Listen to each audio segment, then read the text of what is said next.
Salam, xoş gördük dəyərli izləyicilərimiz. Kanalımızın bu dəfəki qonağı Amerika Birləşmiş Ştatlarında yaşayan həmyerlimiz Aytəkin Hüseynlidir. Aytəkin Hüseynli Washington Universitetində assistent tədqiqat professorudur və sosial siyasət, sosial iş, ailə və uşaq rifahı üzrə beynəlxalq mütəxəssisdir. Aytəkin xanım həm Azərbaycan ailə modelini, həm də Amerika ailə modelini çox yaxından tanıyan, bilən bir mütəxəssisdir. Və biz bugün Aytəkin xanımla ailə-daxili münasibətlərdə zorakılığın müxtəlif formaları və əsası cəmiyyətin bu mövzulara reaksiyası barədə danışacağıq. Ailə rifahını necə qoruyaq, zorakılıqla necə mübarizə aparaq və bu sahədə hansı sosial proqramlara ehtiyac var. Xoş gəlmisən Aytəkin studiyamıza. Bugün həm televiziya kanallarında, həm də sosial mediada ailə və kişi-qadın ümumiyyətlə münasibətləri ilə bağlı çox qeyri-peşəkar və yanlış fikirlərə rast gəlirik. Və halbuki əslində bu ciddi mövzulara olan münasibət həm bu elmi əsaslara söykənməlidir. Eyni zamanda bunu peşəkarlarla müzakirə etməyə ehtiyac var və düşünürəm ki, bugün biz səninlə bu boşluğu dolduracağıq və həm dediyim kimi sosial mediada sual doğuran, eyni zamanda bu insanlar tərəfindən birmənalı qarşılanmayan fikirlərə də bugün çox güman ki, sənin baxışınla, əsl mütəxəssis baxışı ilə aydınlıq gətirə biləcəyik. Qeyd etdiyim kimi, həm Azərbaycan ailə modeli ilə, həm ümumiyyətlə Amerika ailə modeli ilə çox yaxından tanışsan. Birinci baxaq görək, Amerikadan baxanda bizim Azərbaycan ailələri necə görünür və əksinə bizdən baxanda Amerikanın ailə modeli bizə necə təsir bağışlayır. Çünki tamamilə başqa təsəvvürlər var bizdə Amerikan ailə modeli haqqında, əgər səhv etmirəmsə. Gəlin başlayaq Amerika ailəsi. Çox bizdə də həqiqətən çox böyük, bəzən mən də eşidirəm. Böyük başqa yəni reallıqdan fərqli bəzən fikirlər səsləndirilir. Bu da təbiidir ki, orada yaşamayıb görmür insanlar. Amerikada ailə modeli çox belə deyək də, biz təbii ki, çoxluqdan biz danışırıq. İndi danışdığım məsələlərin orada çoxluğu belədir. Bəzi o istisnalar hər yerdə var. İstisnalar bəli. Bu mən danışdığım daha çoxluqdur. İndi bəzən birinin bir təcrübəsi ola bilər və yaxud da bir Amerikalı dostu, tanışı ola bilər, deyər ki, onun ailəsi belə deyil. Mən danışdığım çoxludur və Azərbaycan ailəsindən də danışanda danışdıqlarımız çoxluq olacaqdır və istisnalar bir deyək ki, 90% belədir orada, Amerikada 10% və yaxud da 5% istisnalardır, biraz fərqlidir, qeyri-adidir və onları da danışacağam ki, onlar kimdir. Amerikada ailə məsələsi çox ciddi yanaşırlar buna. Ailə qurmaq da çox şuurlu səviyyədə, əksəriyyətdən söhbət gedir yenə orada. İnsanlar çox şuurlu yanaşırlar. Yəni bir növ bunu onların həyatlarında ən böyük seçimlərdən biri kimi yanaşırlar və bunu çox şuurlu şəkildə ailə nigaha girən insanlar edir bunu. Yəni bu ilk fərqi ondan demək istəyərdim ki, orada məsəl üçün valideynlər çox hallarda öz oğlanları və öz qızları üçün həyat yoldaşı tapmırlar, seçmirlər. Və bu nigaha girən iki böyük fərd bir formalaşmış bir şəxsiyyət kimi həyatının bir dövründə qərar verir ki, artıq o ailə həyatı qurmaq istəyir və bunu şuurlu şəkildə bu addımı atır və şuurlu şəkildə öz partnyorunu seçir.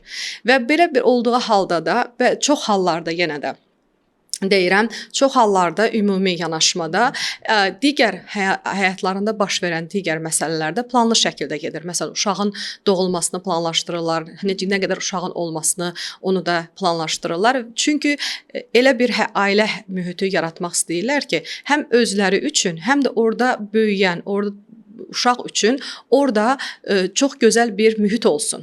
Uşaq hər bir sahədən təmin olunsun, eyni zamanda sevgi göstərilsin uşağa, onların buna vaxtı çatsın, səbri çatsın, eyni zamanda potensialı çatsın və uşağı bir növ həyata hazırlayıb, ona düzgün tərbiyə verməyə və eyni zamanda onu tam zorakılıqlardan azad şəkildə böyütmək üçün bunu planlı şəkildə həyata keçirirlər. Yəni burada qeyd elədiyim kimi orada belə bir yanaşma yoxdur ki, bu gün uşaq dünyaya gəldi, mən hər şeyimdən keçməliyəm. Mən bütün indiyə qədər yaşadığım həyatımın bir çox, təbii ki, hamısını demirəm, bir çox şeylərimdən mən geri qalmalıyam. Belə deyək də, belə bir Azərbaycan dilindən qurban verməliyəm. Bu bəzi qurbanlar olur. O həyatda da, o insanların həyatında da olur. Çünki şuurlu şəkildə ailə həyatı quranda gənc hər iki tərəf bilir ki, tutaq ki, işdən sonra, 6-dan sonra gedib məsələn 5-dən sonra və ya 4-dən sonra da orada fərqlidir. Gedib hardasa dostları ilə vaxt keçirərdisə, artıq o ailəli olduğunu, bundan artıq ailə qurduqdan sonra bu qurbanı verir. Məsələn, bundan vaz keçir. O bilir ki, saat 5-dən sonra o ailəsinə getməlidir, vaxtını ailəsi ilə keçirməlidir. Təbii ki, subay insanla ailəli insanın həyat tərzi fərqli olacaq. Tamamilə. Bu səpkidən fərqlidir. Coğrafiyadan asılı olmayaraq bu belədir. Belə də olmalıdır yəni. Bəli, bu şuurlu şəkildə artıq dərk eləyir ki, mən artıq ailə həyatı qurmuşamsa, artıq mən gənc bir qadın və gənc subay, gənc deməyək, orada müxtəlif yaşlarda ailə həyatı qururlar. Mən subay həyat tərzini davam eləyə bilmirəm. Artıq mənim bir məsuliyyətim var. Həm mənim həyat yoldaşımın qarşısında, həm də uşağımın qarşısında. Mən gedib uşağımla deyək ki, həyat yoldaşıma dəstək olmalıyam ki, biz bir yerdə bu ailəni irəli aparaq, bir yerdə bu uşağı tərbiyə eləyək. Ona görə bəzi məsələlərdə onlar məsəl üçün kompromisə gedirlər. Mən qeyd elədiyim kimi. Amma bu o demək deyil ki, mənim ailə həyatı qurmuşamsa, uşağım varsa, mən tutaq ki, öz inkişafımdan geri qalmalıyam. Dünya görüşümü artırmaqdan geri qalmalıyam. Əgər mən deyək ki, oxumaq, karyera qurmaq istəyən bir qadınamsa və yaxud da kişiyəmsə, mən uşaq oldumsa, mən bunu deyək ki, bundan artıq vaz keçirəm və özümü sırf sərf eləyirəm. Bəlkə fasilə vermək bir. Bəzən təbii ki, o da yenə də seçim olur. Hər iki da qarşılıqlı danışılır, məsəl üçün qarşılıqlı şəkildə bəzi məsələlərlə əlaqədar bərabər burada müştərək şəkildə qərar verilir. Bu tam qadının məsəl üçün özünün qərar verəcəyi bir məsələ olur ki, bu gün və yaxud da həyat yoldaşı ilə bir yerdə indi orada da reallıqlara baxırlar. Kim çox istəsə tutaq ki, əgər iki insan ailə həyatı qurubsa, qadının əgər məsəl orada qadın işləyərsə, bağçalar çox bahadır. Mən onu qeyd edeyim ki, Amerika Birləşmiş Ştatlarında ailə rifahı, uşaq rifahı dövlətin prioritet məsələlərindən biridir. Orada çalışırlar ki, hər bir şəraiti ailəyə yaratsınlar ki, orada böyüyən Amerika vətəndaşı həm ruhən sağlam olsun, həm fiziki sağlam olsun, həm intellektual olsun, təhsilli olsun. Buna görə də Amerika dövlətinin birbaşa prioritetindədir ki, ailə rifahı Amerika dövlətinin birbaşa prioriteti məsələlərindən biridir. Amma bununla yanaşı orada bağça məsələsi, erkən uşaqlıq təhsili, bağça məsələsi biraz tam belə deyək ki, tam əhatə olunmur. Nə mənada? Bağçalar çox bahadır. Tutaq ki, bir uşağın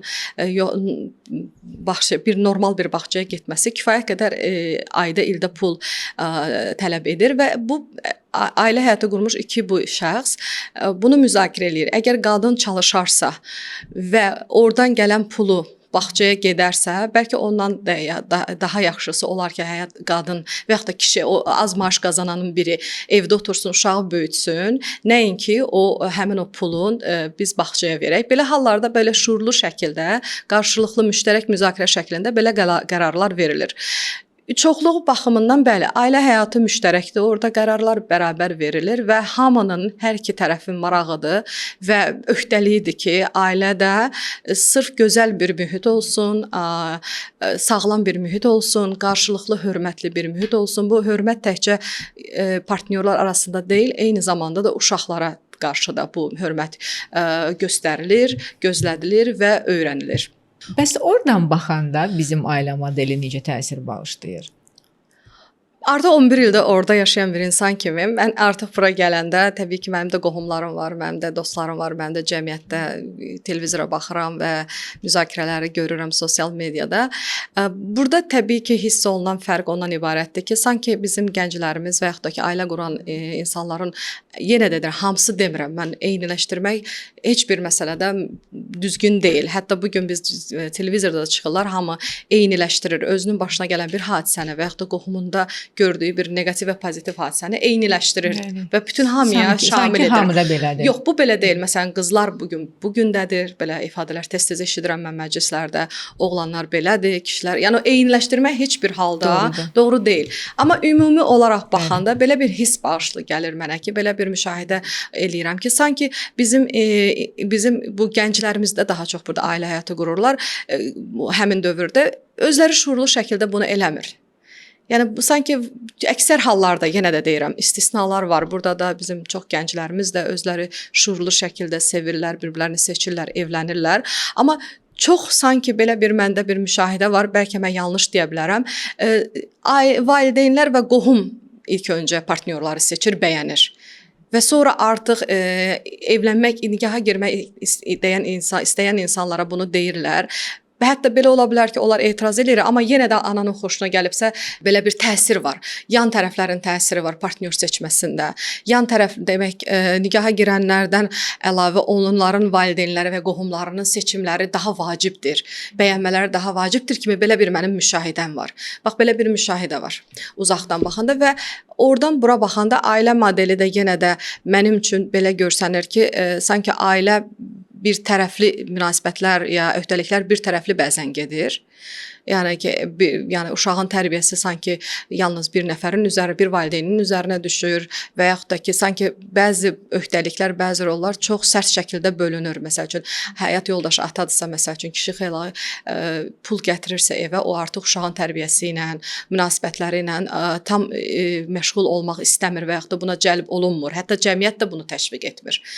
Bu sırf, məsəl üçün, uşağın böyüdülməsi, tərbiyəsi, bu sırf bir növ ananın üzərinə düşür. Ana bundan məşğul olmalıdır və belə də deyirlər, bəzən ki, uşaq yaxşı olanda ananı tərifləyirlər, uşağın tərbiyəsi bəzən yaxşı olmayanda ananı günahlandırırlar. Yəni bunun özü də, məsəl üçün, bu söhbətlərin özü də buna gətirir, çıxarır ki, ailə sanki müştərək bir şey deyil. Ailədə uşaq böyütmək, uşaq tərbiyə etmək bu müştərək deyil. Sanki bu bir növ ananın bir çox çiyinlərinə düşür. Mən burada kişilərin üzərinə düşən məsuliyyətə də təbii ki, necə deyirlər, yumşaltmaq istəmirəm. Onlar da çox böyük məsuliyyət altındadılar ki, məsələn, evə gəlir gətirsinlər, ailənin keçimini, ailənin təmin etsinlər. Bu da böyük bir məsuliyyətdir təbii ki, bu da var. Amma məncə bu həmin o qapıdan içəri girdikdən sonra da bu hər iki valideyn bunu dərk eləməlidir ki, bugün biz evdəki əhval-ruhiyyə biz hər ikimiz məsuliyyət daşıyırıq. Bax, bu fərqi görmək olar.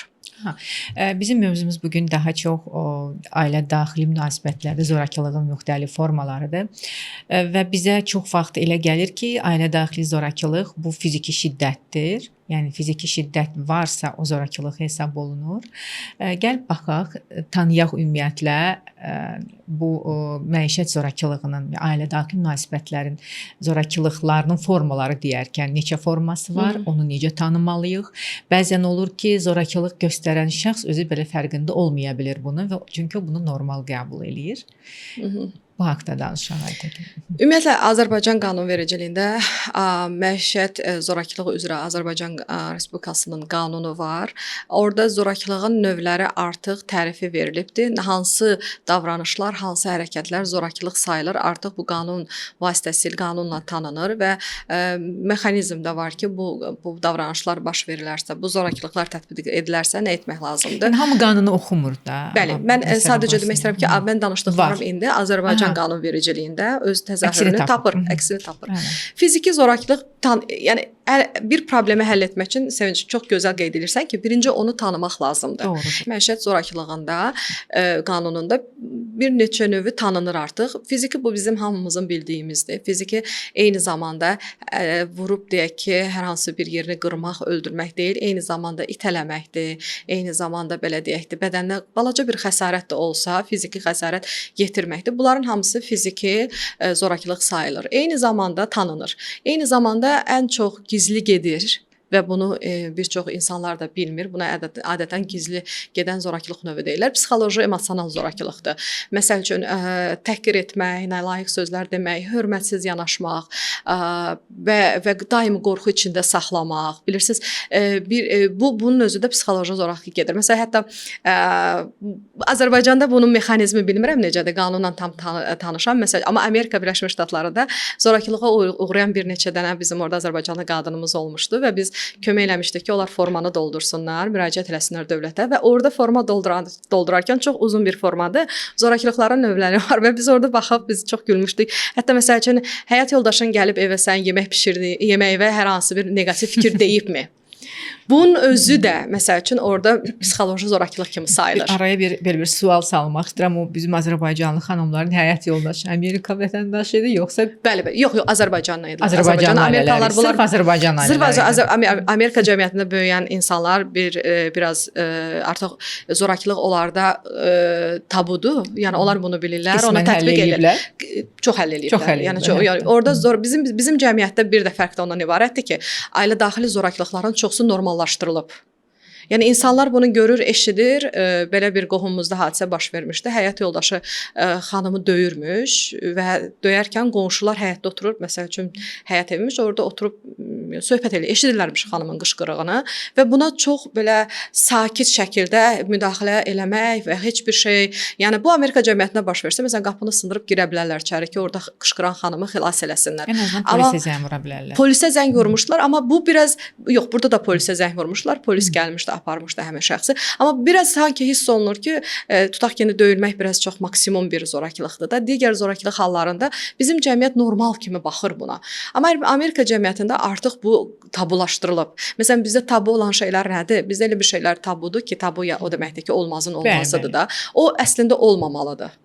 Yəni şəxsin öz şəxsi seçiminə aid adi şeylərdir, bədəninə və ya da özünə. O olmamalıdır. Amma hansı ki biz olmazın olmazıdır, bizim cəmiyyətdə sanki Azərbaycan cəmiyyətində onu normallaşdırıblar. Hətta xanımların çoxsundan da belə eşidə bilərik, çox normal şəkildə danışıla bilər ki, məni ərim filan tutaq ki, qayışla döyür, nə bilim, nə iləsədir. Bunu çox normal şəkildə danışıb, yəni bu normallaşıb və yəni mən bunu keçmişəm. Mən bunu keçmişəm və ya da mən dözmüşəm, sən də döz. Yəni bu o deməkdir ki, hər hansı bir problemin normallaşdırılmasıdır və hər kəs buna adi bir məsələ kimi baxır da. Bu məsəl üçün Azərbaycanın qanunvericiliyində də məsələn psixoloji zorakılıq da sayılır ki, bu bir cinayətdir. Bunu törədən psixoloji zorakılıq. Necə onu tanıya bilərik? Nalayiq sözlər demək, nalayiq sözlər demək, hörmətsiz etmək, onun seçiminə hörmət etməmək, İqtisadi baxımdan sıxmaq da mən bilən o da zorakılıq. Necə də? İqtisadi baxımdan sıxmaq. İndi ona gələcəm. O iqtisadi zorakılıq da var. Başqadır. Hətta Azərbaycan qanunvericiliyində də var iqtisadi zorakılıq. İqtisadi zorakılıq sıxmaq nə deməkdir? Yəni belə deyək də, əgər evlənibsə iki şəxs, əgər burada artıq kişi xeylağı adətən öhdəlik götürür ki, o həm öz həyat yoldaşına, həm də ailəsinə baxacaq. Məsələn, sabah pul verməmək, pulunu əlindən almaq, məsələn, telefonunu əlindən almaq ki, mən ödəyirəm onun pulunu, telefonunu almaq və yaxud da ki, pulu verməmək də, yəni ki, sən işləmirsən, məsələn, pul vasitəsilə manipulyasiya eləmək, filan yerə getməyəcəksən, mən vermirəm. Bunların hamısı zorakılıq sayılır. Məsələn, Azərbaycan, Amerikada baş verən insidentlərdən birində xanımın birinin ərini məhz iqtisadi zorakılıq törədiyinə görə polis yataqdan götürdü, apardı. Məsəl üçün pijamasında heç imkan vermədilər ki, əynini də dəyişsin, şapşapını da elə belə deyək də bizim dildə. Ayağında şapşap. Ondan, o da həmin şəxsə baxmayaraq ki, 20 ildir ordadır, bunun iqtisadi zorakılıq olduğunu bilmirdi. Demək, bunların arasında mübahisə düşübdü. Xanım deyəsən işləmirmiş, əri işləyirdi və onun telefonudur, maşınıdır, bütün hamısını həyat yoldaşı təmin edirmiş və xanımın bunlar mübahisə düşübdü. Amerikadan mən danışıram, bu misal Amerikadandır. Mübahisə düşübdü və həyat yoldaşı zəng edib bunun telefonunu orada xətti bizdə, yəni sim kart kimi deyil də xətti. Zəng edib bunun telefonunu bağlatdırıb. Xanım heç ara zəng eləyə bilmirmiş. Sonra harasa gedəsiymiş deyəsən, nəsə gedib hardansa alasıymış produkt. Pulu da verməyibdi və açarı da alıb və qalxıb dalaşıblar, qalxıb öz yataq otağına yatıb. Xanım zəng edib polisə. Polis gəlib deyib nə məsələdir? İndi buna görə sırf buna görə zəng eləməyən xroniki baş verən zorakılıqda artıq bu son nöqtə olub da. Əlindən telefonu alıb, maşının açarı alıb, pul vermir, getməlidir nəsə almağa olmaz. Çünki mən qazanıram. Polis gəlib 2 nəfər gəlirlər adətən orada, 2 polis və soruşublar ki, nə baş verir və deyiblər ki, ilk soruşublar səni vurub, orada gələndə 2 dəfə soruşurlar ki, səni vurub, hər hansı bir fiziki zorakılıq törədib. İlk sorğu bu olur. Sual bu olur. O xanım deyib, yox, deyib nə məsələdir? Bəs deyib ki, telefonumu kəsibdi, maşını açarını alıbdı, mən də getməliyəm filan yerdən filan şey almalıyam, gözləyirlər məni, pul da vermir, qalmışam belə. Hardadır? Deyiblər, qalx yuxarı qalxıb və buna soruşublar ki, xanımın şikayətləri belə-belədir, düzdür. İndi bu da bilməyibdi ki, bu olmaz bunu demək, bu iqtisadi zorakılıq. Bu da həmin həyat yoldaşı deyib ki, hə, yaxşı eləmişəm, mən qazanıram, ona görə hamısını, bunu deyib, bu bəs olub, deyiblər, davay. Elə oradan götürüb aparıblar. Və aparıblar, orada demək belə bir proses var ki, götürüb aparanda, yəni polis götürüb aparanda xanımın icazəsi o gedib ərizə yazıb razılıq vermədən onu buraxmırlar. Kişini buraxmırlar. Xanım zorakılığa məruz qalan belə deyək, qurban razılığı olmadan zorakılıq törədənəni buraxmırlar və təbii ki, bunu aparıblar hələ ki orada saxlayıblar daha araşdırmaq üçün, daha digər məsələlər üçün uzun bir proses getməlidir. Amma məhz bu davranışına görə onu cinayətə, məsuliyyətə cəlb eləyiblər, belə deyək də, aparıblar hardasa bir 2 sutka qalandan sonra xanım gedib yazıb, ərizə razılığı verib ki, mən razıyam, gəlsin evə, ondan sonra gəlib. Və ora aparanda da onun bütün telefonunu falan hər bir şeyini əlindən alırlar və belə bir şəkildə davranırlar. Bu iqtisadi məsələ üçün zorakılıq törədən Amerika Birləşmiş Cəmiyyətlərində bir keysdir. Burada da məsələn Azərbaycan qanunvericiliyində də iqtisadi zorakılıq iqtisadi belə bu da sayılır, hesab olunur zorakılığın növlərindən biri kimi. Sonra daha başqa bir növü kontrol eləmək. Daimi. Hardasan, zəng eləyib, evə tez gəl və bu belə xroniki belə bir hər zaman təsirdə saxlamaq. Bunun özü də məsələn biz forma dolduranda indi bilmirəm Azərbaycanda o formalarda bu varmı? Biz Amerikadakı məsələn forma dolduranda orada bu bənddə var idi. Sizi kontrol edibmi? Məsəl üçün hansı formada edib? O da var məsəl üçün. Bir xanımın da məsəl üçün həyat yoldaşını ona 30 dəfə həyat yoldaşı zəng eləyib, xanım açmayıb və evə getməyə də qorxub. Zəng eləyib polisə ki, bəs mənim həyat yoldaşım mənə 30 dəfə zəng eləyibdi. Zəng eləyəndə bilirəm ki, nə soruşacaqsan da, hardasan, nə? Bu da yenə də Azərbaycanlı idilər və mən qorxuram evə getməyə, çünki bilirəm də evə gedəndə mənim başıma nə gələcək. 2 nəfər yenə polis deyiblər, başqa bir şey olmayıb, deyib, yəni hələ ki budur məsələ. Deyib sən dayan burada. Gediblər, qapını döyüblər, deyiblər belə-belə. Sən filan kəs, sən deyib hə. Elə oradan da yenə çıxardıblar. Xanım istəmir, qorxudursan onu, sən telefon açmaq istəmirsən, onu qorxudursan, evə gəlməyi də qorxur. Yəni ona orada da hələ deyək ki, tutub aparmışlar da belə deyək.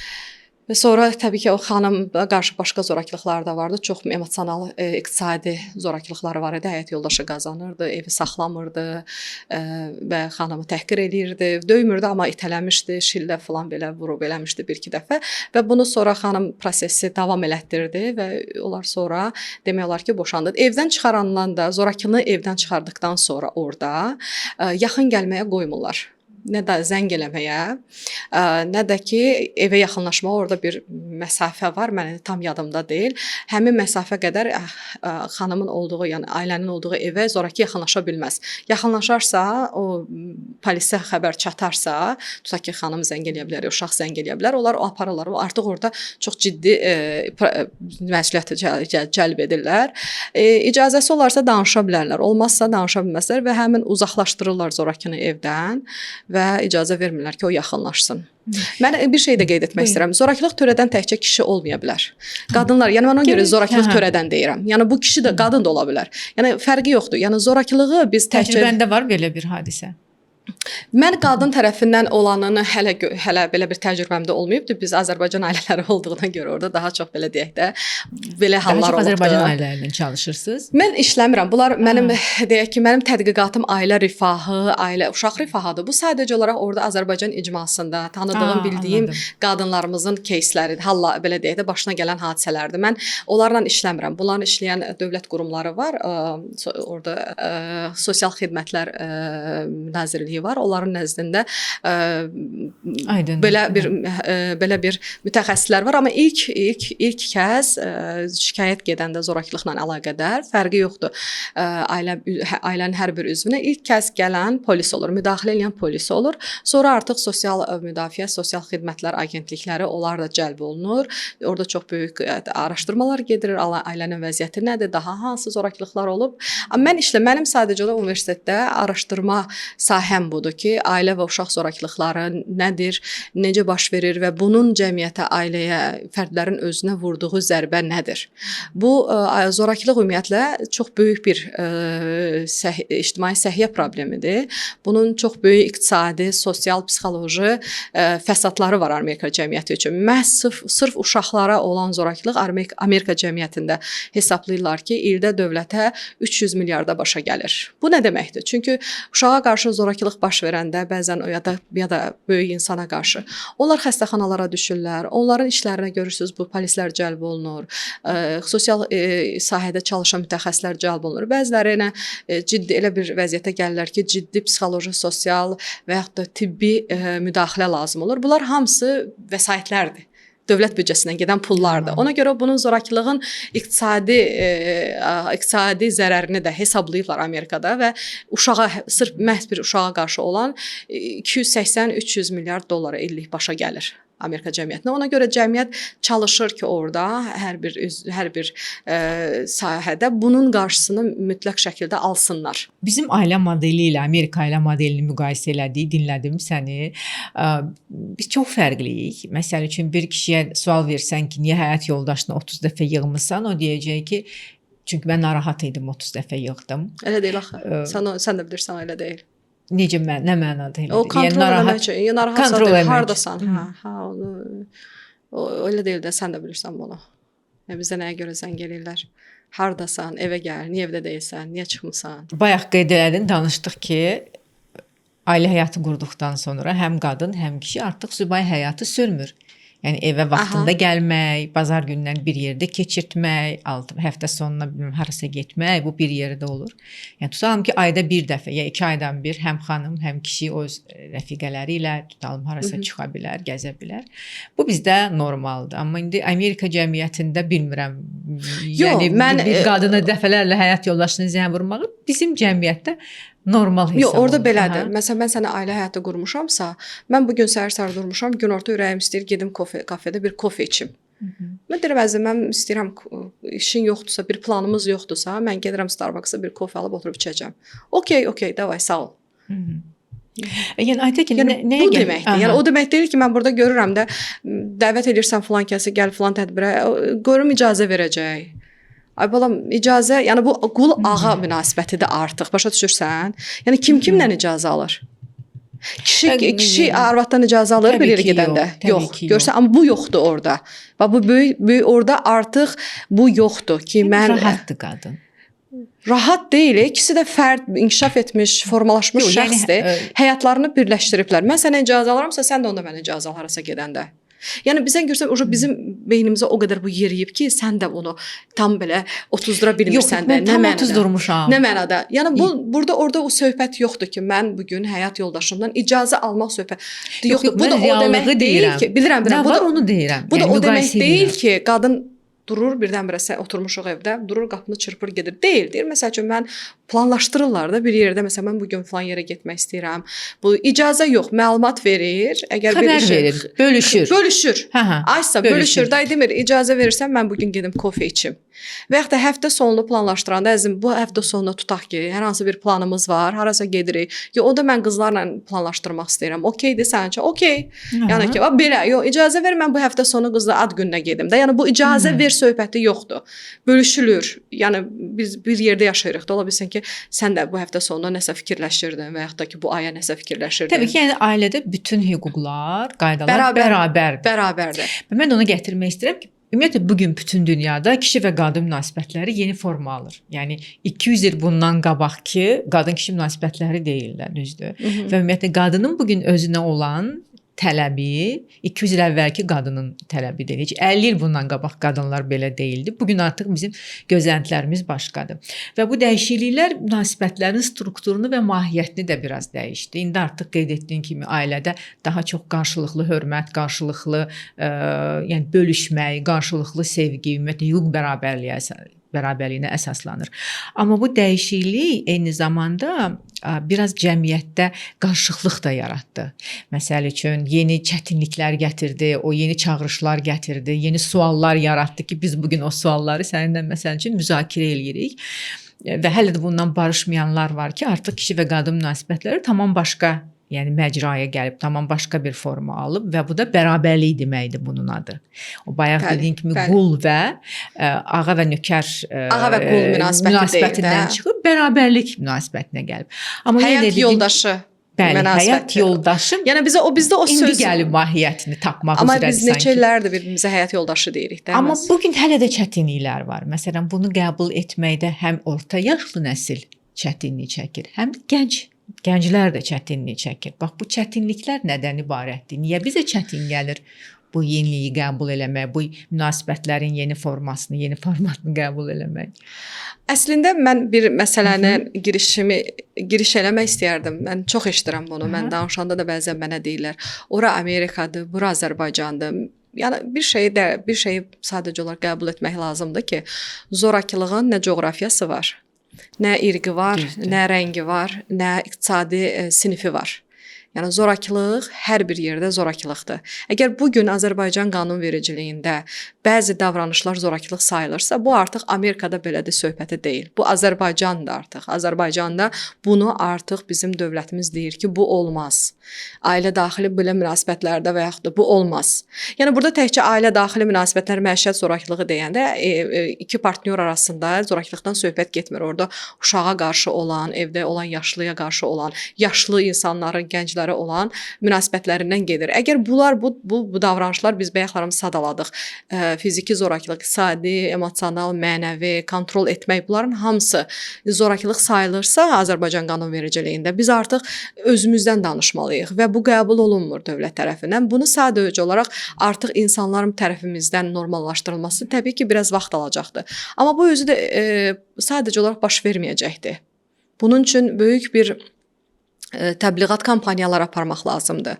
Məktəblərdə, bağçalardan başlamaq lazımdır ki, zorakılıq olmaz. Başa düşürsən? Yəni uşaqlar bir-birləri arasında məsəl üçün zorakılıq törətməməlidirlər. Evdə gedəndə də evdə də bu beyinlər tamamilə yuyulmalıdır ki, yəni bir insan digərinə iki şuurlu varlıq niyə bir şeyi digərinə başa salanda və yaxud da istəyəndə zorakılıq törətməlidir? Bax, bunu sualı özümüzə verməliyik də. Düzdür? Yəni, niyə biz bunu danışıb, dialoq şəklində, xahiş edirəm, edə bilərsənmi şəklində, yox, məsəlcə əmir şəklində. Mən bayaqlarım qeyd elədim. Bizim coğrafiyada hələ də qul-ağa münasibəti kimi münasibət hiss olunmur. Yəni, belə bir yanaşma var ki, ər arvad qul-ağa, mən səndən bəziləri səsləndirirlər, mən səndən yüksəkdəyəm, mən sənə bunu tələb eləyə bilərəm, sən yox. Yəni bu 200 il bundan qabaq olub da, bu heç 50 il bundan qabaq da bu yox idi. Düzdürmü? Yəni 200 qul ağa nə hansı feodal dövründən söhbət gedir, düzdürmü? Yəni buradan dediyim kimi bizim bu həyat yoldaşı sözü ki var Azərbaycan dilində. Mənə elə gəlir ki, bizim ailələrdə bu sözün haqqını vermirlər. Həyat yoldaşı hara? Yoldaş. Yəni biz səninlə tutaq ki, bugün yoldaşıq. Sən mənə nə isə tələb eləyə bilərsən? Nə eləyə bilərsən maksimum? Xahiş eləyə bilərəm. Vəssalam. Yəni bunu da ailəyə daşımaq lazımdır. Yoldaş. Yəni bunu xahiş eləyə bilərsən. Düzdür? Biz biraz deyirik ki, ərk edirik də sanki. Bilmirəm. Ərk edirsən gözəl şeyləri də onda ərk elələ də. Mənə gəl bir gözəl bir gül al, gətir axşam mənə ərk elə, məni sevindir, bir sürpriz elə məni sevindir. Yəni yenə deyirəm bu bir tərəfli deyil, iki tərəflidir. Ərk edirsənsə gözəl şeylərin ərkini elə də. Gəlməzsən neqativ şeylərin ərkini mi eləyəsən? Yəni bu münasibəti artıq bizdə ona görə bizim leksikonumuzda da var da aldım, qız aldım. Qız verdim, aldım. Altında nə yatır? Hansı təfəkkür yatır? Yenə də bu almaq, yəni özünə bərabər görməmək. Mən həyat yoldaşı deyiləm, mən ondan üstünəm, mən ona əmr eləməliyəm. Yəni ki bizdə Bunu səsləndirmək biraz mən izləyicilər bəlkə məni biraz deyək ki, qınayacaqlar, amma açığını deyim də, yəni bizdə çox vaxt yenə deyirəm, eyniləşdirmək istəmirəm, hamı deyil, amma əksəriyyət qulluqçu alır da. Nəyə görə alırsan? Paltarımı yusun, evimi bişirsin, nəslimi davam elətdirsin. Onda elə alanda münasibət necə olur? Sevinç? Yəqin ki, qulluqçu və ağa kimi. Ay sağ ol. Yəni hansı məsəl üçün bu gün gənc evlənəndə məsələn mən həyatımı paylaşmaq istəyirəm. Gözəl dəyərlərim var, onları biz quraq, yaradaq, dünyayı səyahət eləyək. Var belə gənclərimizi mən çox sevinirəm, görürəm. Belələri də var. Çox sevirəm, amma əksəriyyətdən söhbət gedir. Məsəl üçün orada partnyor seçəndə Amerika cəmiyyətində nələrə fikir verirlər? Təkcə fiziki fikir vermirlər. Orada bir neçə kriteriya baxırlar. Hansı kriteriyalar? Məsələn, fiziki bu birdir, xoşuna gələ bilər gözünə. Sonra deyir, baxım görüm bizim dəyərlərimiz üst-üstə düşürmü? Çox gözəl. Dəyərlər, mən tutaq ki, mən filan dininə də hətta baxırlar. Düzdür, çox hörmət eləyirlər bir-birlərinin dinini qəbul edirlər, hörmət eləyirlər. Dəyərlərimiz üst-üstə düşürmü? Nəyi sevir bu adam? Onu da baxır. Görün bəlkə bu elə şeydən xoşu gəlir ki, mən sabah bunu xoşlamayacağam. Necə vaxt keçirtməyi sevir? Başa düşürsən? Sonra həyatda nailiyyətləri. Bu insan indiyə qədər həyatda hansı nailiyyətləri əldə eləyibdi? Bu qadın tutaq ki, gözəlliyi ilə yanaşı, tutaq ki, fiziki gözəlliyi ilə yanaşı hansı nailiyyətləri var? Bir də personality, yəni bunun şəxsiyyəti necədir?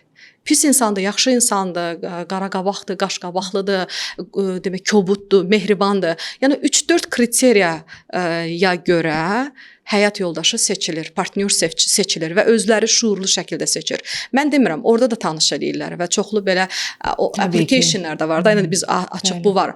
Tanış eləmək başqa bir şeydir. Məsələn, tanış eləyirlər, artıq gerisi həmin o sizə qalıb. Yəni orada təsir yoxdur, orada təzyiq yoxdur daha doğrusu. Təzyiq yoxdur ki, burada qoy tanış eləsinlər, bu çox gözəl bir şeydir. Amma gerisi artıq onların özlərinədir, onların özlərinin bir-birlərini tanımağıdır. Mən çox sən sual verdin ki, nəyə görə bu boşanmalar olur? Ona görə ki, insanlar bir-birlərini tanımırlar və buna çox vaxt imkan da verilmir. Əgər məsələn çox gözəl bizim adət-ənənəmiz var da, nişanlı olmaq, nişanlı qalmaq.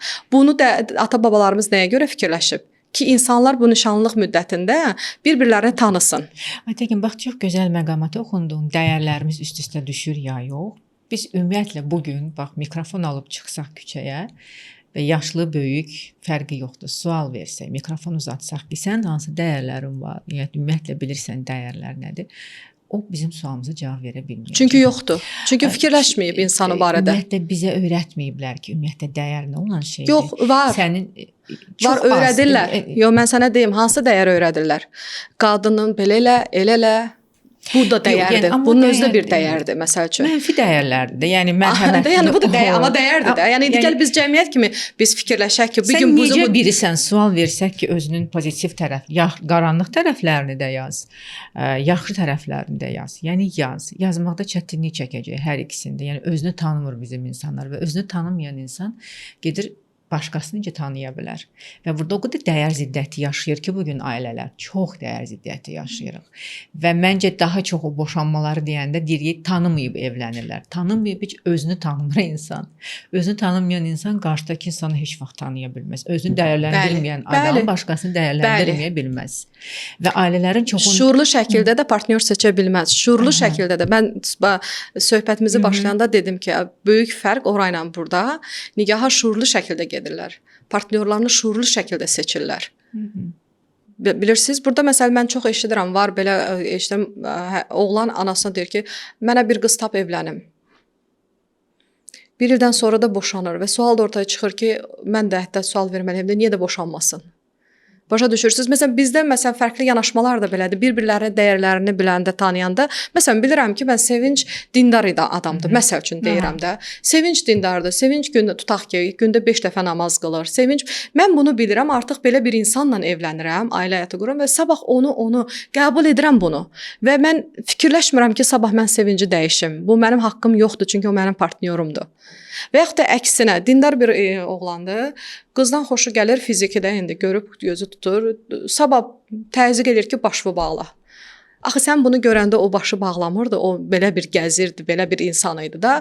Bu dəyərdir də, yəni din onun bir dəyəridir. Dəyərləri qoysaq bir qırağa. Məsəl üçün biri deyək ki, daha səmimidir. daha bölüşəndir, digəri qeyri-səmimidir və yaxud da ki, ailədə daha belə yalana meyllidir. Məsəl üçün mənim üçün düzlük, Bəli. düz danışmaq, dürüst olmaq, vicdanlı olmaq ən əsas dəyərdir. Mərhəmətli olmaq bu üç dəyər Bu ən artıq əsasdır. tərbiyəyə gedirik biz. Bu tərbiyədir bu məsəl bu. Yox, bu da dürüstlük Dəyərdir. mənim üçün dəyərdir. Dəyərdir, Niyə təbii ki, amma bu da dürüstlük mənim üçün tərbiyədən irəli dəyərdir? gəlir də. Fərqi yoxdur. Bəlkə heç məni ailədə dürüst olmağı öyrətmir, amma mən zamanla yaşaya-yaşaya öyrənmişəm ki, yox mən dürüst olmalıyam. Mən dəyərlərlə tanış olmuşam. Məsəl üçün deyirəm, və ya da ki, mərhəmətli olmalıyam və ya vicdanlı olmalıyam və ya insanların heç kimin maddi, mənəvi, psixoloji heç kimin haqqına girməməli. Bu mənim üçün dəyərlərdir və mən qarşımdakı özümü tanıyandan sonra mənim üçün artıq həyat yoldaşı tutalım seçmək daha asan demirəm, amma rahat da demirəm, amma müəyyən ola bilər ki, mənə necə bir insan lazımdır. Yəni bugün bizim gənclərin mən elə gəlir ki, ən böyük problemlərindən biri odur. Və əgər bir qadın tutalım bir nəfər dediyim kimi əks dəyər mənimlə paylaşırsa, əlbəttə ki, mən ona başlayacağam yola getməməyə. Və bəlkə də mən təzyiq göstərən tərəf olmuş olacağam. Yox, mən o demək istəmədim ki, iki dənə eyni şəxs bir yerə gəlsin, ailə həyatı qursun. O başqa dəyərlər ola bilər, amma sən onu sevirsənsə, sən ona hörmət eləyirsənsə, onu olduğu kimi qəbul eləyirsən.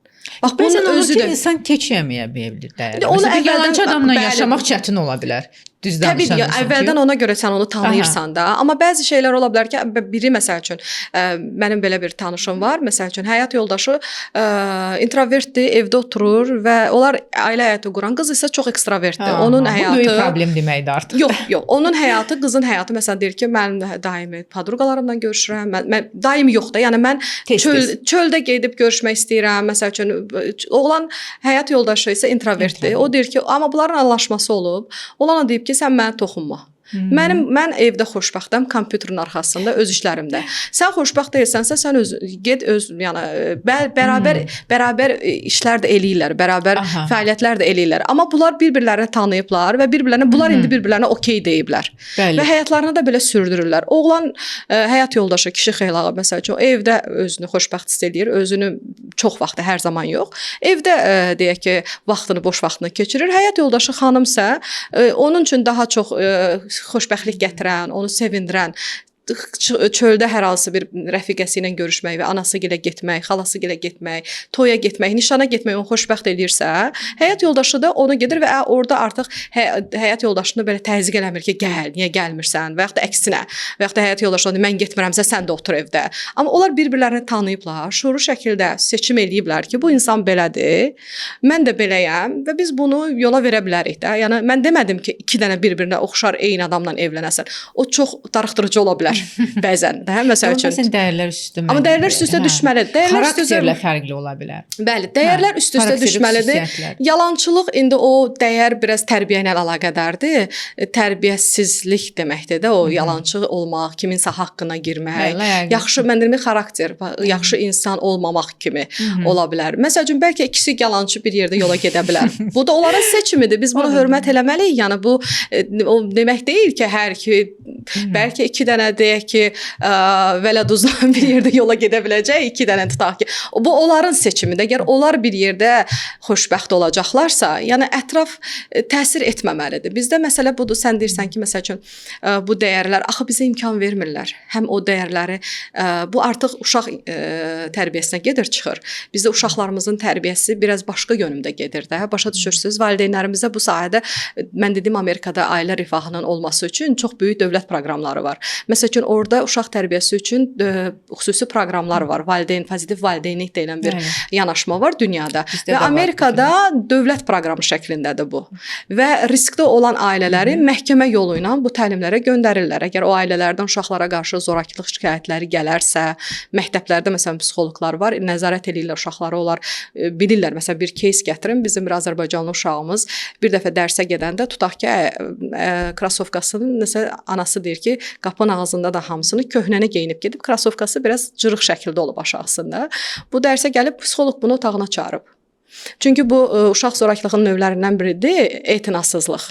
Etinasızlıq uşaq zorakılığı növlərindən biridir. Bu uşaq zorakılığıdır. Yəni sən valideyn ailə olaraq uşağını təmin eləməlisən. Geyimlə, mövsümi geyimlə, gecimlə, uyğun geyimlə də məktəbə gəlməsini uşağı çağırıblar otağa və deyiblər ki, yəni uşaqla söhbət aparmağı bacarırlar da. Sən niyə belə bu gün gəlmisən ayaqqabına? Anasını çağırıblar məktəbə. Ki, nə məsələdir? Biz sizə necə kömək edə bilərik? Niyə uşağa məsəl üçün etinadsız yanaşırsınız da? İndi niyə o cırıq ayaqqabı ilə gəzir məsəl üçün? Və bunu təkcə qınaq şəklində demirlər. Eyni zamanda deyirlər ki, biz sizə necə kömək edə bilərik? Hara yönəldə bilərik? Amma bu normal bir şey deyil də. Qadın da başa salıb ki, vallahi ayaqqabıları çoxdur. İndi uşaq da tələsəndə çıxıb səhvini geyinib gedibdi. Başa düşürsüz? Burada bilirsiniz və bu pozitiv valideynlik olmaq üçün görürsüz cəmiyyətdə həm necə valideyn, necə tərbiyə eləyəsən. Yəni ki, bizim cəmiyyətdə belə bir yanaşma var ki, mən həqiqətən bizim valideynlərə biraz çox istəyirəm ki, onlara dəstək olsun. Hamı istəyir ki, uşağını yaxşı, gözəl tərbiyə eləsin, ona gözəl bir gələcək bəxş eləsin. Amma bunu çoxsu bilmir. Və bilməyəndə də bildiyi, gördüyü metodlarla eləyir. Bunlar da çox vaxtı zoraki metodlar olur. Qışqırmaqdır, qadağalar qoymaqdır, döyməkdir. Amma soruşanda məsəl üçün niyə belə edirsən? Deyir ki, mən uşağımı qoruyuram. Mən indi onu düzəltməsəm bu davranışını sonra pis ola bilər. Görürsüz ki, tərbiyə eləmək istəyir, amma bilmir. Bunun üçün də cəmiyyətdə bu proqramlar var. Gedir, öyrənir. Mən bir nəfər var bizim qohumumuzda. Mən onunla söhbət elədim ki, niyə belə edirsən? Dedi ki, mən uşağımı çox istəyirəm onu düzgün tərbiyə eləyirəm. Mən deyirəm ki, bunun başqa yolu da var. Sən söymədən, şəxsiyyətini təhqir etmədən, tutaq ki, bunu eləyə bilərsən. Deyir, necə axı? Məsələn, bu onun üçün mən belə görmüşəm, məni belə tərbiyə eləyiblər. Necə ola bilər axı? Deyirəm, məsəl üçün, bax belə, o görürsən ki, belə fikirləşir və bu hiss edirsən ki, insanlar istəyirlər ki, nəyisə yaxşı bir şey eləsin. Yəni onu demək istəyirəm ki, hər bir valideyn səhər açılanda məqsəd qarşısına qoymur ki, bugün uşağını döyəcək, söyəcək. O bildiyi kimi uşağını tərbiyə eləmək istəyir, düzdür? Bildiyi də budur. Ona görə bizim cəmiyyətdə də çox böyük məsuliyyət düşür bu hansı insanlar ki, bu sahəyə məsuliyyət daşıyırlar. Onların da qarşısında çox böyük bir məsuliyyət var ki, bu tipli proqramları, dövlət proqramlarını, sosial proqramlarını Azərbaycana gətirsinlər və bizim ailələrə, bizim valideynlərə yardım etsinlər ki, onlar öyrənsinlər və bunu yaxşı tətbiq edə bilsinlər, uşaqlarını qeyri-zoraki böyüdə bilsinlər. Bir də məsəl üçün bizim ailələrdə nə var? Tutalım ki, bir qadın, xanım hər hansı bir psixoloji və yaxud da ki, fiziki şiddətə məruz qalıbsa, biz həmişə məruz qalanın düzdür yanında oluruq. Ona bu vəziyyətdən çıxmaq üçün yol göstəririk, səbir diləyirik, səbirli olmağı başa salırıq, hətta onu bir mütəxəssis yanına, psixoloq yanına göndəririk. Amma digər tərəflə, o aqressor tərəflə, bunu eləyən tərəflə, törədən tərəflə danışmırıq. Yəni onu başa salmağa çalışmırıq. Çox gözəl məqama toxunursan sən. Yəni həmişə elə əziyyət çəkəni belə demirəm, biz atmırıq, biz dəstək oluruq. Amma halbuki işlənilməli tərəf digər tərəfdir. Bax bu niyə belə eləyirik və bu ümumiyyətlə necə bu yanaşmanı dəyişə bilərik? Əslində işlənilməli tərəf digər tərəfdir. Yox, hər iki tərəf işlənilməlidir. Əgər insan zorakılığa məruz qalıbsa, onlar qadınla da həmin o qurban deyək də, onlarla da əziyyət çəkənlə də işləmək lazımdır. Çünki zorakılıq asan bir şey deyil də. Yəni onunla da işləmək lazımdır. Eyni zamanda da zorakılıq törədənlə də. Buna necə işləmək lazımdır? Sevinç danışdığımız söhbətlər. Yəni cəmiyyətdə uşaqlıqdan artıq uşaqlarımızı, oğlanlarımızı zorakılıq olmaz, tabudur məsələsi ilə böyüdürlər. Məsələn, çox böyük dövlət proqramları dünyanın hər bir yerində, hətta Afrika ölkələrində də, bu da orta məktəblərdə də oğlanlar üçün proqramlar var. Məsəl üçün onlarla danışırlar, kişilik nə deməkdir? Məsələn, Amerikanın özündə də orta məktəblərdə proqramların adı tam yadımda deyil, amma bu sahədə mən böyük bir vəsait hazırlamışam, yazmışam və orada proqramların adını hamısını qeyd eləmişəm. Orta məktəblərdən başlayırlar, yeniyetməlik çağından uşaqlarla dünyanın hər yerində bu modellər var. Mən Afrikadan modellər qoymuşdum ki, deməsinlər ki, bu Amerikada və yaxud da ki, ora biz biraz uzaqıq. Yox, bütün dünyanın hər yerində bu kişiliyin o tərifini, kişiliyin nə olduğunu dəyişməkdir. Kişilik zorakılıq törətmək deyil. Kişilik səndən zəiflərə güc tətbiq etmək deyil, öz gücünü göstərmək deyil. Yəni bu dəyişməlidir. Belə bir gənclikdən, yeniyetməlikdən belə bir yanaşmanın dəyişilməsi üzərində yenə də cəmiyyətdə böyük bir işlər getməlidir. Təbliğatlar olmalıdır. Eyni zamanda da həmin insanlarla da bir psixoloji yardım olmalıdır ki, bugün o gün bunu niyə tətbiq edir, düzdür? Bəlkə çoxsu getməz bu da bizim kişi xeylaxları bəlkə buna getməz, amma onlardan da bir dinləmək lazımdır. Onlardan da bir dəstək göstərmək lazımdır ki, bu nəyə görə baş verir? Bəlkə misaldan qeyd elədiyim kimi, oturursan, söhbət edirsən ki, sən niyə belə davranırsan? Deyir, mən belə görmüşəm məsəl üçün, alternativini bilmir. Eyni zamanda kişi xeylaxları da. Yəni və orada tapmaq lazımdır ki, nəyə görə zorakılıq törədir bu insan? Nəyə görə törədir? Və bir şeyi də tam otuzdurmaqla yerinə lazımdır ki, zorakılıq olmaz. Olmaz. Yəni ki, həyat yoldaşı bugün ailə həyatı qurulubsa, bu o demək deyil ki, sən onun ağasısan. Sən onun həyat yoldaşısan. Deməlisən, sözlə deməlisən. Əgər çox böyük bir problemlər varsa, deyək ki, belə deyək də, başqa ətrafdan dəstək almalısan, belə deyək. Əgər cinayətli bir iş törədibsə, polisə getməlisən də. Yəni bunu özün həll etməli deyilsən, döyməklə, vurmaqla, öldürməklə. Yəni bunu beynimizə yerləşdirsək ki, biz heç kəsə zorakılıq törədə bilməz. Zorakılıq normal bir şey deyil, olmaz. O mütəmadi olaraq dəyişəcək və bu da uşaqlıqdan başlayır. Əgər bugün ailələrdə bizim uşaqlar bu bir-birini sevməklə, hörmət etməklə böyüyürsə, o görmədiyi şeyi necə tətbiq eləyəcək? Və belə bir şəkil dolaşırdı sosial mediada. Ata işdən atanın üstünə müdiri qışqırır. Ata gəlir evdə anaya qışqırır. Ana uşağa qışqırır. Uşaq da çölə çıxır, pişiyi əziyyət verir və ya iti vurur. Görürsüz, bu zəncirvari bir şeydir. Yoluxucudur sanki. Yoluxucudur, bəli. Və mənim artıq o bir məsələ də var ki, mənim anam, atam məni belə tərbiyə eləyib. Bu nəsillər arası travma deyirlər. Nəsillər arası sən atan, anan tərbiyə eləyibsə və yaxud da bizdə də deyirlər, belə olubdu. Biz bunu burada saxlamalıyıq da, durdurmalıyıq. Artıq durmalıyıq. Bunu da durmaq sözlə olmur. Bəzən bu zorakılıq aylarında, günlərində sloqanlar atırlar. Qadına qarşı zorakılıq törətmə. Okey, törətməyim, amma necə eləyim başqa cürünü bilmirəm. İndi mən Aytəkin getmişəm, Amerikada yaşayıram. Bunları görürəm və görürəm ki, ay zorakılıq necə tabu bir məsələdir. Bunun dalında necə böyük bir məsuliyyət, zorakılıq törədərsən ki, sən hər bir formasını, bunun arxasında necə böyük bir məsuliyyət daşımalısan. Başa düşürsən, mən bunu görmüşəm. Amma bizdə nə qədər insan Amerikada gedib yaşaya bilir və yaxud da Avropaya gedir, nə qədər insan gedib bu sahəni oxuya bilir, bu qanunları bilə bilir. Yox, buna görə də cəmiyyətimizin də, yəni bu dediyim kimi, bu sahədə məşğul olan insanların da boynuna böyük məsuliyyət düşür. Sloqan atmaqla olmur. Demək lazımdır necə və xidmət təmin etmək lazımdır. Bunları hamısını aşılamaq lazımdır. Bir də Aytəkin, biz adətən, yəni toplumun bir qismində bu var, görmüşsən, sən də görmüsən, elə hamımız görmüşük.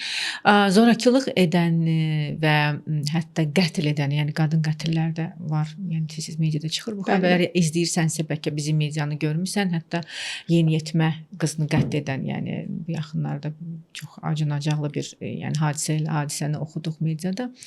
Yəni biz adətən belə fikir bildiririk. Günahı var idi ki, döyülüb, günahı var idi ki, öldürülüb və qətlə yetirilib.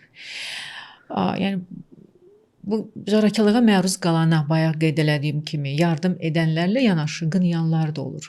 Yəni bu hansı təfəkkürün məhsuludur? Bu hansı mədəni, psixoloji, daha doğrusu yenə dəyər məsələsi. Bu təfəkkürün nəticəsidir, mexanizmin nəticəsidir. Yəni bilirsiniz, biraz dəyər məsələsidir. Bir şeydə əgər kiminsə günahı varsa, yəni cinayət şəkildəsə, bunu sən yox, get polis həll eləməlidir də. Bir məhkəməyə çıxartmaq lazımdır, asmamışdan qabaq, düzdür? Asmamışdan qabaq bir bunu dinləmək lazımdır da, düzdür? Burada biz ona heç bir dinləmədən biz onu asırıq artıq, öldürürük. Bu, bilirsiniz, bu yenə də dəyərlər məsələsidir. Cəmiyyətdə məsəl üçün elə şeylər var ki, onlar tabudur, bunu eləyən artıq ölümə məhkum olmalıdır. Və bir də yenə də bu münasibətdir də, mənim qızım mənim malımdır, həyat yoldaşım mənim malımdır, yəni belə deyək də mənim mülkümdür. Burada qul ağa münasibəti yenə də. Nə istəsəm eləyə bilərəm. Amma bir insan ki, dərk eləyəndə bugün Sevinç mənim həyat yoldaşımdır. Sevinclə biz hər hansı bir kağız üzərində bir yerdəyik də, belə deyək. Mənə sabah bir şey oldu, biz tamamilə küçədə keçən bir kəsdə mən ona gedib nə deyə bilərəm, nə edə bilərəm. Yəni bizdə bu münasibət var ki, mən bugün evləndimsə, bu qadın mənim malımdır, mülkümdür, necə istəsəm davrana bilərəm. Uşaq da həmçinin. Yox, uşaq əgər dövlətin qorunması altındadır, uşaq da bir insandır, sən ona, yəni bir səhvi varsa, yenə də deyirəm, hər hansı bir, yəni səhv nə ola bilər, nə ölümə gətirib çıxara bilər, atom bombası kəşf eləyib, gedib hər hansısa bombalayıb mı bu insan ki, sən onu öldürürsən.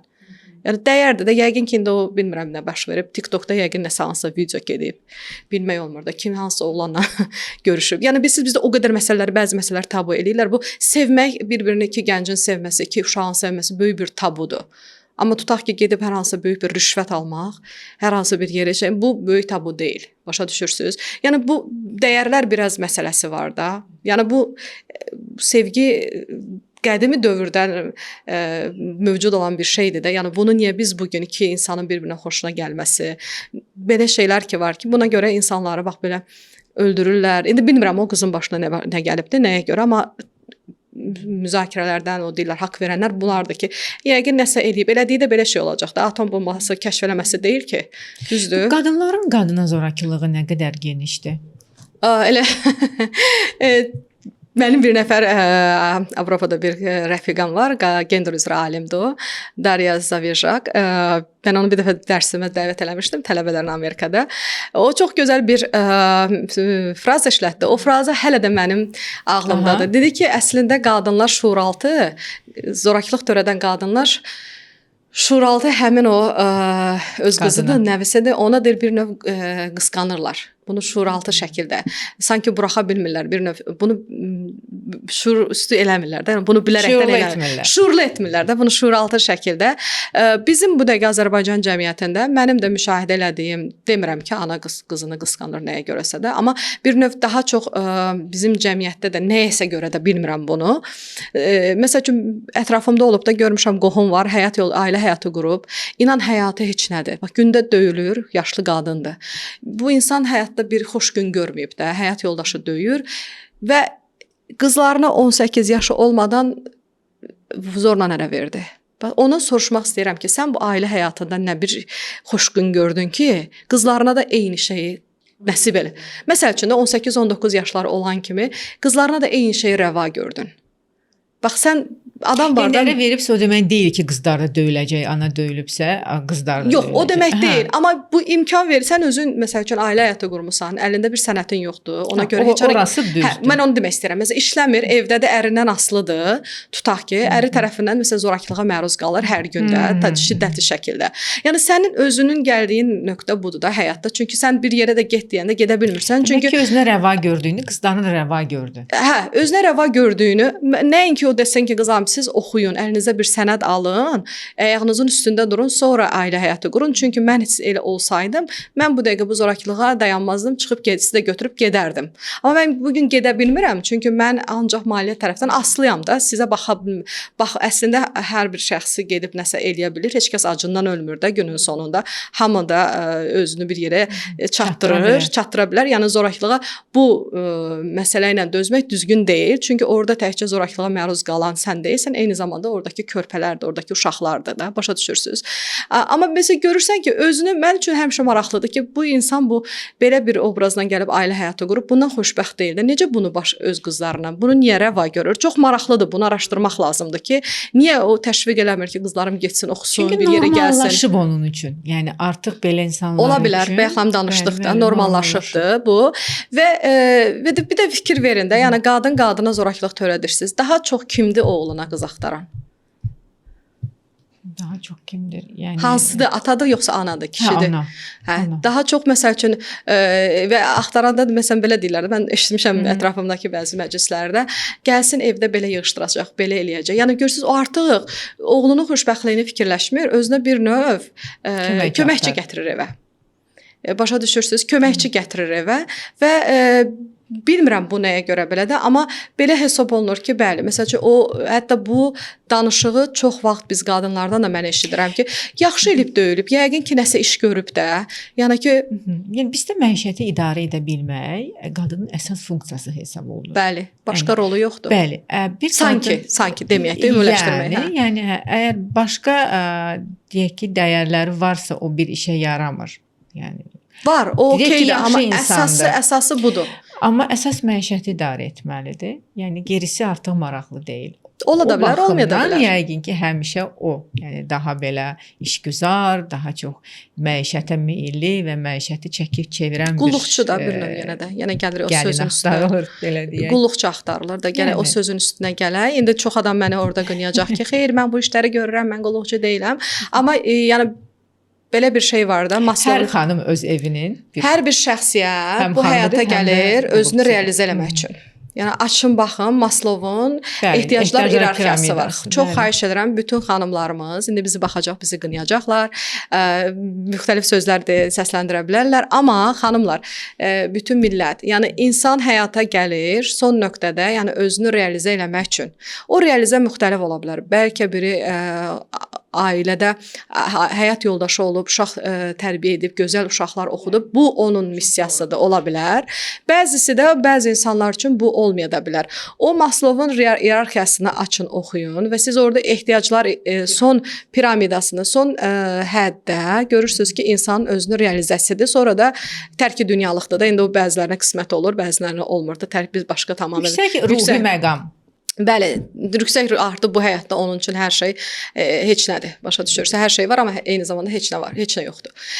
Amma ora qədər insanın görəcəksiniz ki, ilkin ehtiyaclar bu bizim yeyib içmək, yatmaqdır. İkinci ehtiyac məsəl üçün özünü təhlükəsizlik, sevib sevilməkdir, hörmət görməkdir. Üçüncü ehtiyac, ikinci ehtiyac hətta təhlükəsiz bir həm evdə, həm cəmiyyətdə təhlükəsiz yaşamaqdır, hisslə yaşamaqdır. Üçüncü tutaq ki, nəsə əldə etməkdir. Dördüncü, yəni onu bir özünüzə tətbiq eləyin və baxın görün ki, siz onunla yaşayırsınızmı? Və orada da onu yazanda da Maslow və ondan əlavə o həmin o piramida ümumiyyətlə şərq cəmiyyətlərində olub, sonra bilirsiniz də Qərb çox gözəl bunları götürür, sistemləşdirir və yenidən bizə təqdim eləyir.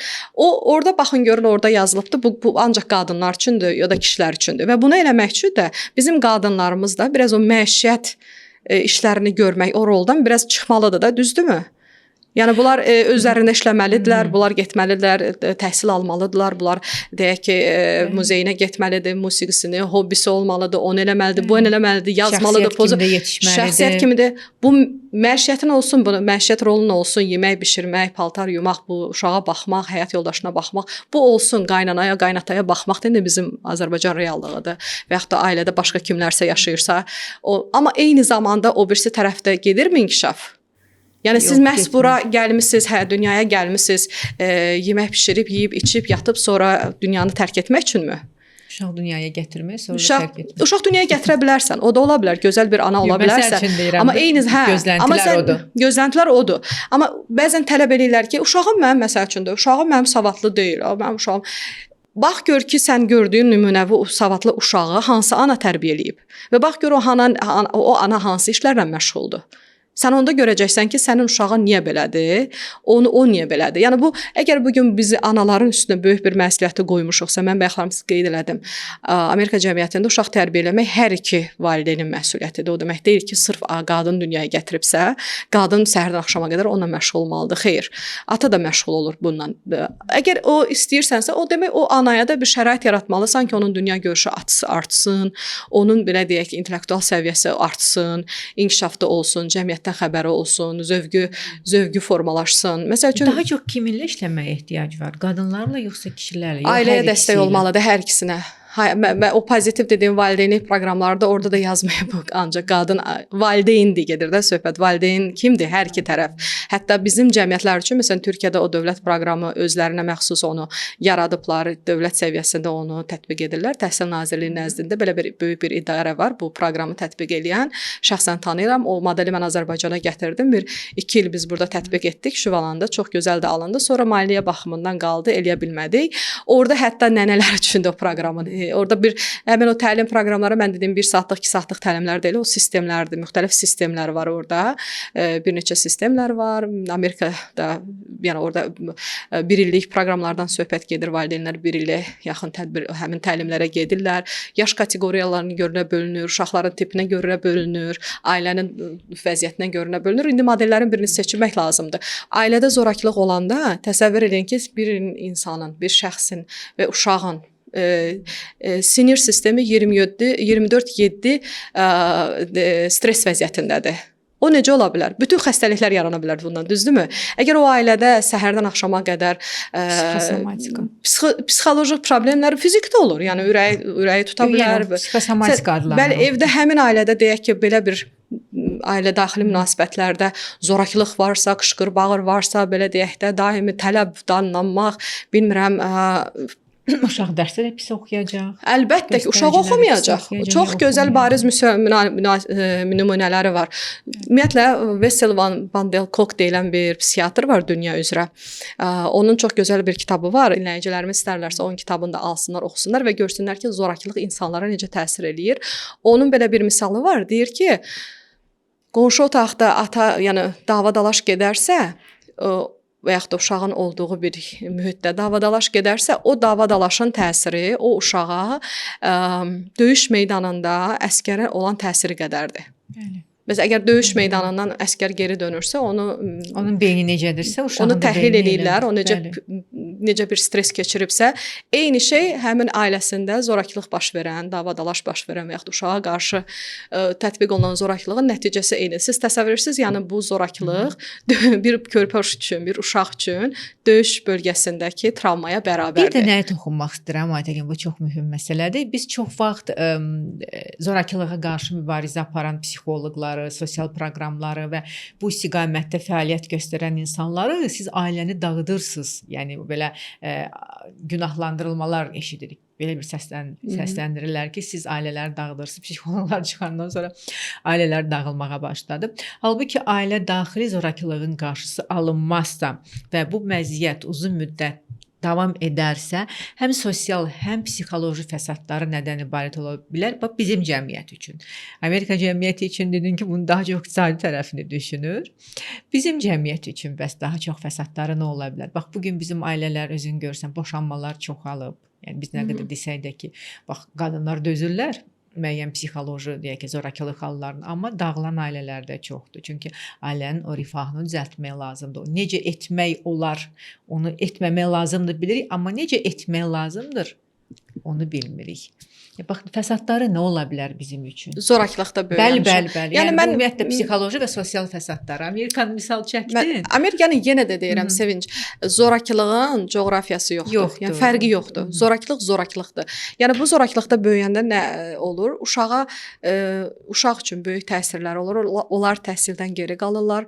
Psixoloji problemlər ortaya çıxır, özgüvəni aşağı olur, özünə inamı aşağı olur. İntellektuala təsir göstərir. İntellektuallar təbii ki, oxuya bilmirlər. Çünki fikir daimi evdədir, daimi nə baş verir və belə ailələrdə qeyri-stabillik olur. Məsəl üçün uşaq bilmir ki, indi nə edəcək, o necə davranacaq ki, o danlanmasın. Bu da çox böyük stressə gətirir, çıxarır.